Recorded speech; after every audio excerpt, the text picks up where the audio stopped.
Are you just being lazy? You can't even play a scale correctly? Maybe you are not a real musician. I can't give you a real diagnosis because I don't see anything abnormal on the x-rays or the MRI, just a little inflammation. Maybe you should consider switching to a new career. Physical therapy is more for large muscles, like what athletes use, not the small muscles of the hand that you use. Maybe you aren't a real musician. No pain, no gain, just play through the pain.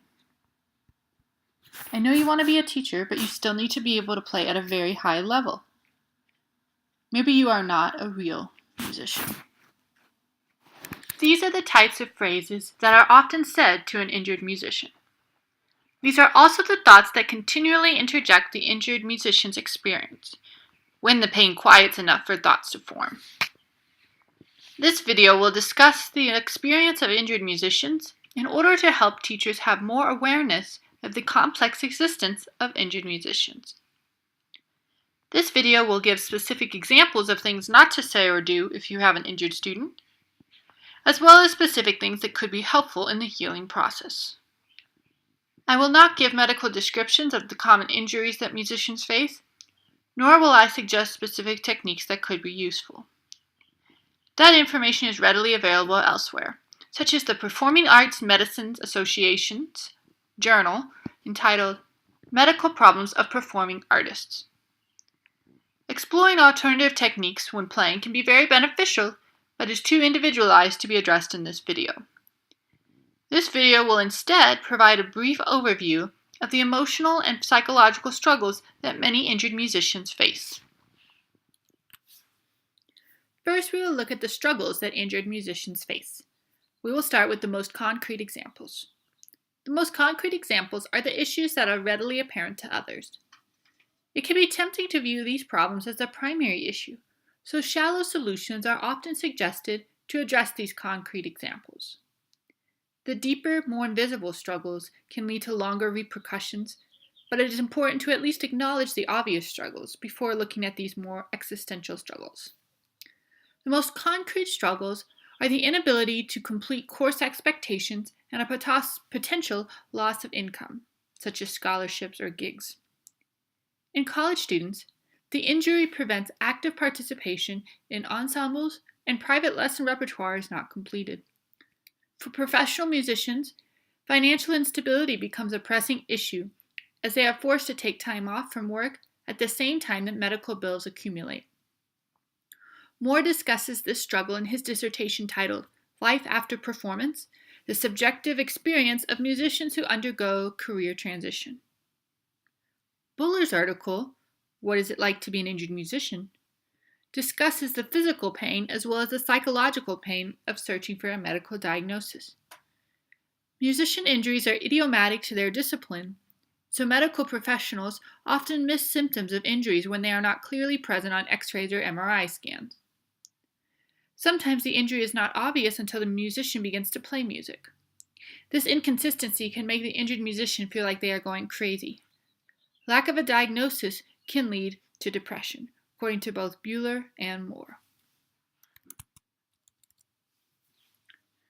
The most obvious solution to this problem, change careers, is inconceivable for many musicians, as it involves a loss of identity.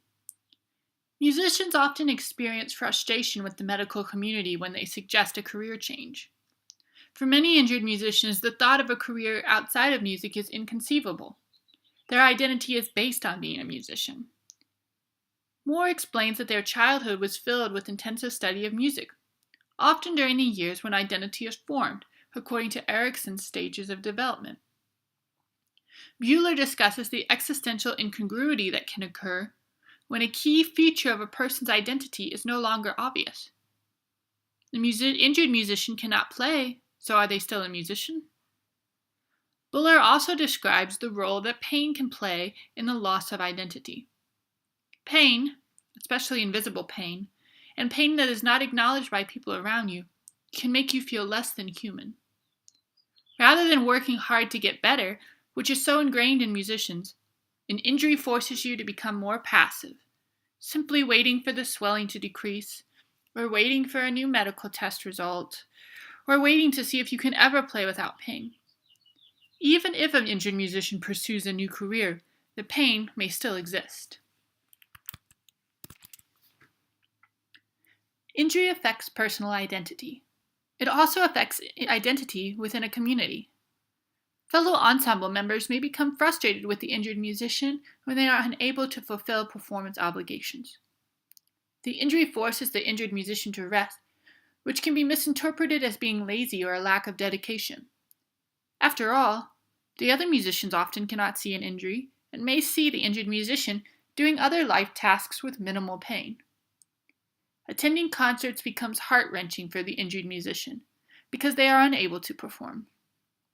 Perhaps the most damaging part of the injured musician's experience is that they are unable to communicate. In other kinds of heartbreak, the musician can turn the pain into music, which creates understanding and admiration among their peers.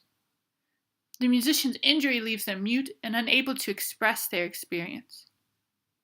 This inability to express their feelings or demonstrate their credibility leads many other musicians to assume the injured musician is simply a poor musician. This can lead to ostracization, further adding to the injured musician's identity struggles and isolation.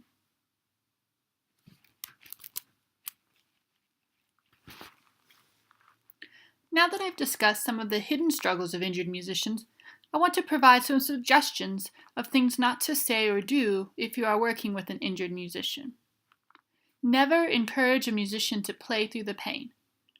Even if this is a traditional response to injury in physical genre like dance or sports, it is inappropriate for musicians because the delicate muscles used in performing music do not receive enough blood flow to heal easily when injured. Even though this video is focusing on the psychological healing, rather than the physical aspects of healing from an injury, this point was vital enough for recovery and broad enough to be applied to all musicians. In a similar way, do not doubt a musician's injury just because they don't have a specific diagnosis. Moore explains that it is very difficult to get a clear diagnosis, even when musicians are in debilitating pain or unable to play. Also, some injuries, such as focal dystonia, present as a physical inability to control fingers, rather than a debilitating amount of pain. Zoso and Schroop's article, Musicians' Social Representation of Health and Illness, a qualitative study about focal dystonia, explains that intense pressure to play when recovering from focal dystonia can exacerbate symptoms. As mentioned earlier, going to concerts is very difficult for injured musicians, especially if it is a genre they previously performed. This may increase identity struggles and existential crisis, forcing the musician to deal with additional struggles beyond those inherent with the injury. Be understanding if injured musicians are emotionally unable to attend concerts during their recovery period. Never question an injured musician's level of musicianship or dedication. They are already struggling with their identity as a musician, so identical external pressures will not suddenly fix this injury. The years of intense study have yielded knowledge and intuition that have not suddenly disappeared because they are unable to play. It is also important to not assume that the injured musician will leave the music world simply because they are unable to perform for a short period of time, even if that period of time becomes quite extensive. If external pressures are minimized, the injured musician will be able to use this period of rest to deepen their musicianship skills, leading to a richer career overall.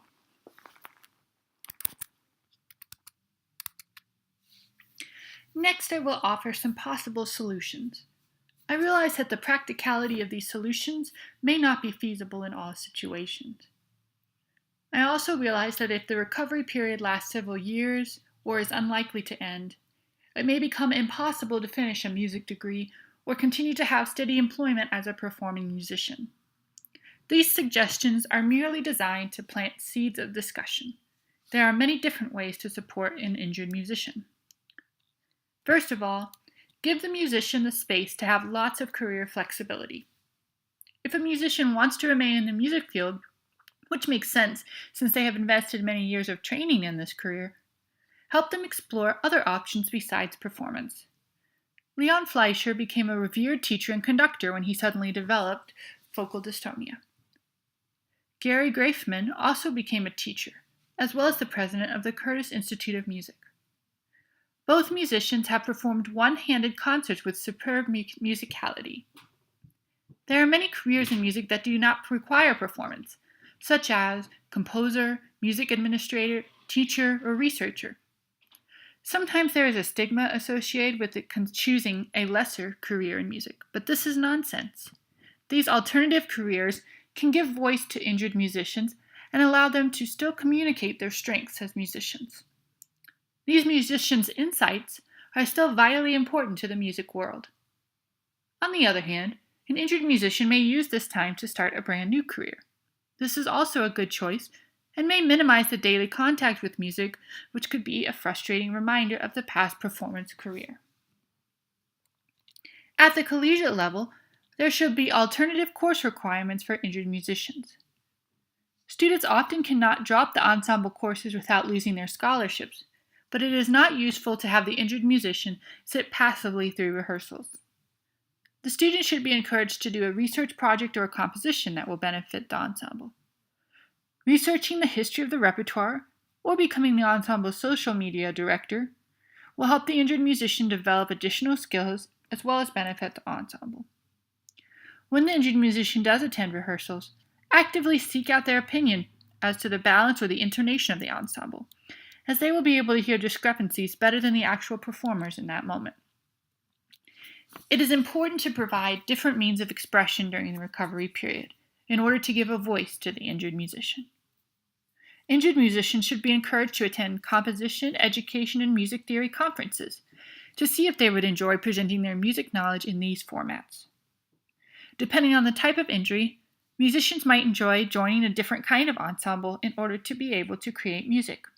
For example, an injured pianist might join a choir, or an injured violinist might join the local folk band on congas.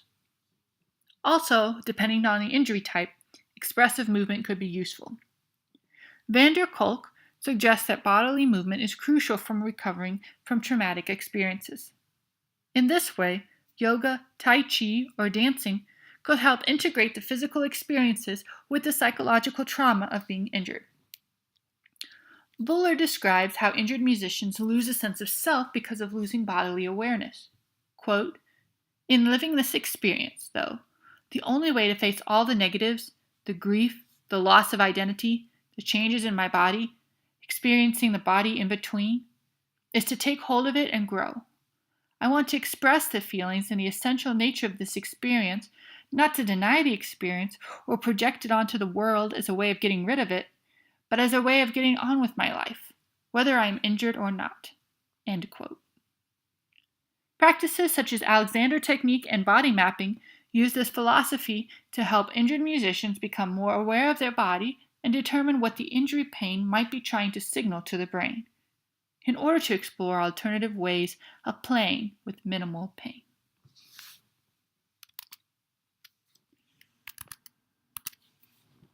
In conclusion, it is important to support the injured musician psychologically during the physical recovery period. Kenny and Ackerman stated that 84% of the musicians in their research study had suffered performance-impairing pain at some point in their career, and 50% of the participants had current performance-impairing pain. The prevalence of injured musicians means that teachers, especially in the collegiate sphere, need to be aware of the psychological struggles of being injured. The last slide in this presentation will list some sources that can provide additional information on how to support injured musicians psychologically during the healing process. Injured musicians are still real musicians, and it is important to support them during their recovery period.